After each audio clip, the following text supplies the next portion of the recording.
बरेली में सार्वजनिक रूप से हजरत पैगंबर मोहम्मद साहब के खिलाफ सार्वजनिक अपमानित गाने चलाए गए।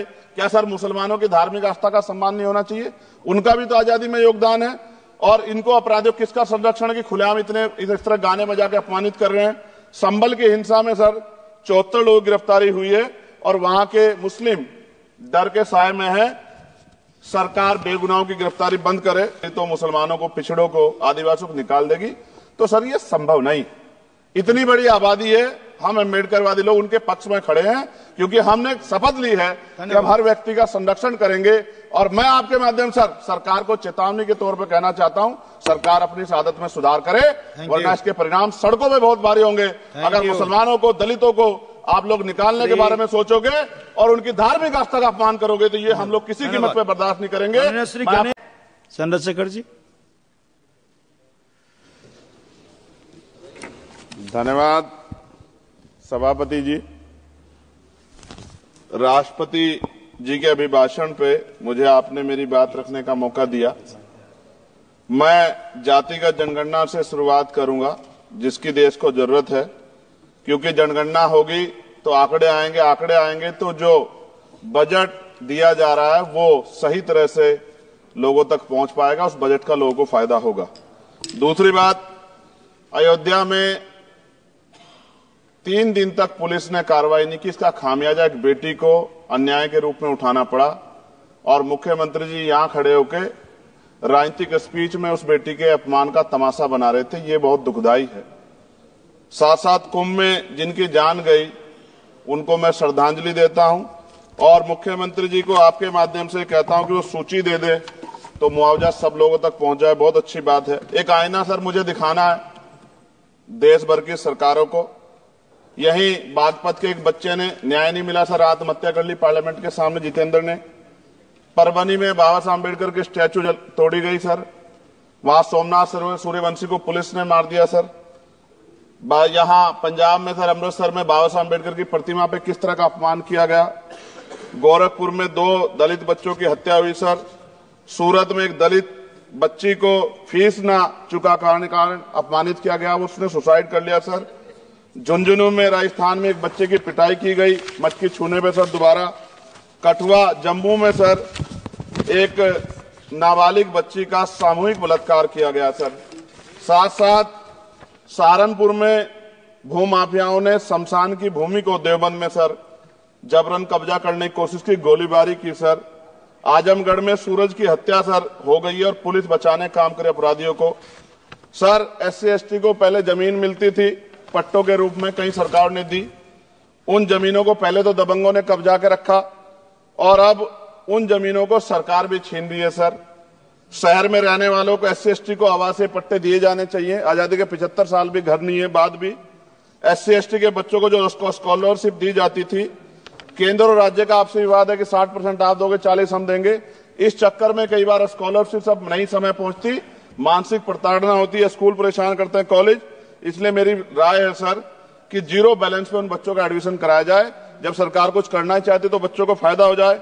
और देश भर में सर बहुत सारे छात्रावास बने हैं, लेकिन उन छात्रावास की स्थिति ऐसी है जर्जर, जैसे हमारे स्कूलों की है। इन छात्रावास का जीर्णोद्धार करा जाए, उनकी रख रखाव का ख्याल रखा जाए, क्योंकि यहाँ देश का भविष्य तैयार हो रहा है। और ऐसी हालात सर स्कूलों की है, स्कूलों के हालात आप देश भर में, मैं उत्तर प्रदेश से आता हूँ, जाके देखोगे नगीना क्षेत्र में सर अगर स्कूल गिर जाएगा किस दिन बहुत बड़ा हादसा हो जाएगा, कोई पूछने वाला नहीं है सर।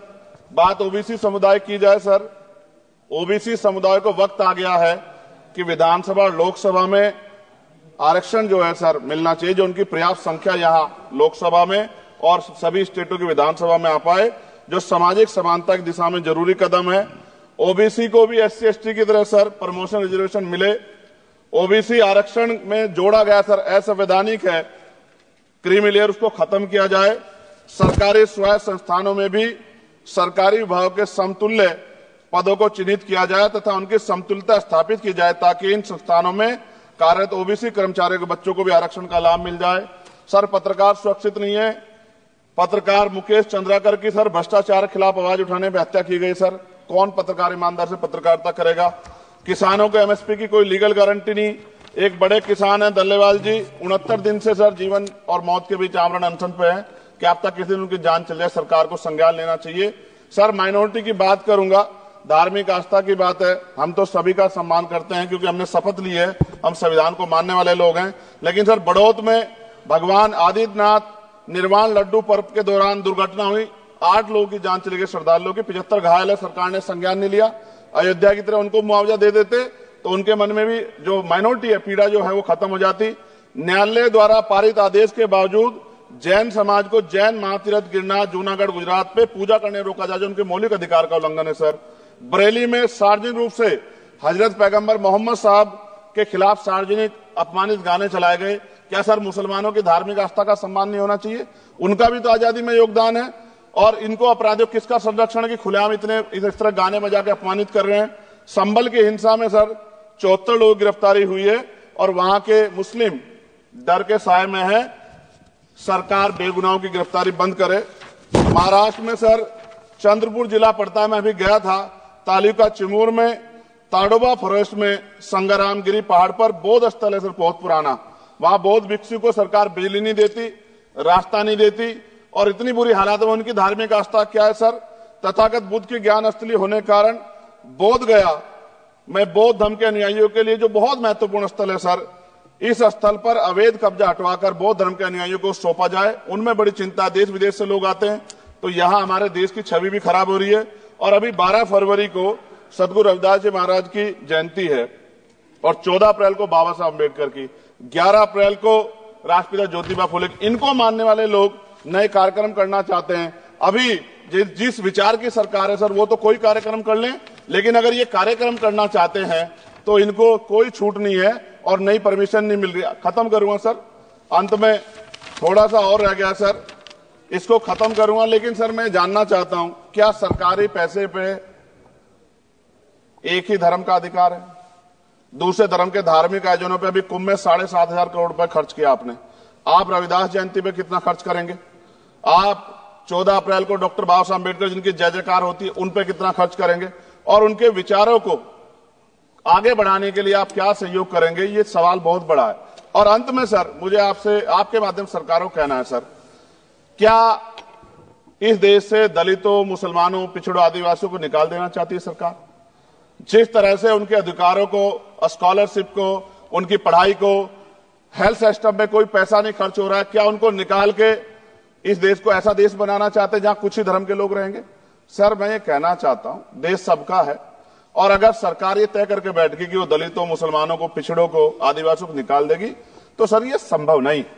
इतनी बड़ी आबादी है, हम अम्बेडकरवादी लोग उनके पक्ष में खड़े हैं क्योंकि हमने शपथ ली है कि हम हर व्यक्ति का संरक्षण करेंगे। और मैं आपके माध्यम से सरकार को चेतावनी के तौर पर कहना चाहता हूं, सरकार अपनी इस आदत में सुधार करे, वरना इसके परिणाम सड़कों में बहुत भारी होंगे। अगर मुसलमानों को, दलितों को आप लोग निकालने के बारे में सोचोगे और उनकी धार्मिक आस्था का अपमान करोगे तो ये हम लोग किसी कीमत पे बर्दाश्त नहीं करेंगे। मैं आपका धन्यवाद करूंगा सर, लेकिन साथ साथ मैं ये भी कहूंगा सर, और सर खत्म कर रहा हूं सर, 10 सेकंड में खत्म कर रहा हूं सर, आप आदेश करेंगे तो खत्म कर दूंगा। खत्म कर दीजिए, एक सेंटेंस बोलिए। 10 सेकंड में खत्म कर दूं सर, एक सेंटेंस में 10 सेकंड ही आएगा, बोलिए सर। मैं बस ये कहना चाहता हूं कि सरकार सभी का ध्यान रखे और उनमें भी गरीबों का ज्यादा ध्यान रखे, क्योंकि सर अभी जेब कटाई हुई, 2800 रुपए का टिकट है सर इलाहाबाद का, 56,000 रुपए का था सर। मैंने मंत्री जी से कहा, तब जाके उन्होंने संज्ञान लिया, तब आधे रेट हुए। इसलिए कह रहा हूं, धर्म के नाम पे धंधा और लूट नहीं होनी चाहिए सर, इसकी जिम्मेदारी सरकार की। धन्यवाद सर।